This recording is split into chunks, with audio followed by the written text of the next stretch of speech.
pahiging makata. Bata pa lamang ay sumusulat na ng talata na nagpapaligaya sa masalimuot kong buhay. Dito ko natutunan makisama at makibagay sa mga kaibigan na nagbibigay lakas sa akin ang loob upang ako ay makalabas sa pagkataong binabalot palagay ng kalungkutan at ang mga tanong nagkakaroon ng kasagutan. Di matutubasa ng wiki na galing sa puso na inilalahad at hindi itinatago. Dibdib ko'y lumuluwang kapag nailalabas ang puot sa aking damdamin. Katawa'y lumalakas dahil sa pamamagitan ng papel at panulat na siyang nagpapahilom sa lalim ng mga sugat na mga natango buhat ang aking ipaglaban. Hinagis ng larangan at kahit kailan hindi ko to maiiwanan. Ito ang buhay ko at ito'y aking kailangan.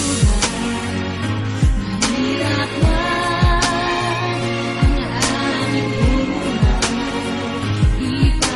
ipagmamalaki ko pa sa lahat ng problema. Kami pinagtatag ang aming buhay, ang aming buhay.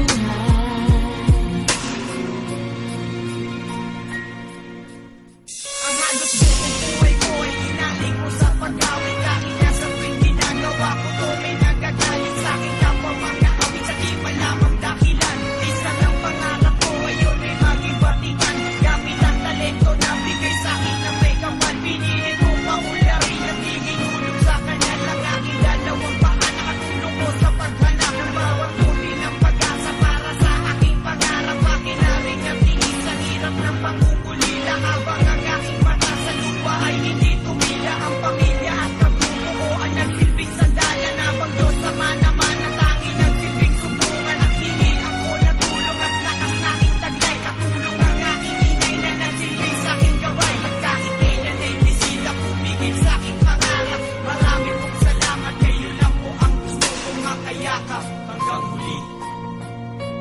Ang aming buhay, mahirap na ang aming buhay, ipagmamalaki ko pa sa lahat ng problema. Kami pinagtatag ang aming buhay, ang aming buhay, ang aming buhay. Mahirap na ang aming buhay,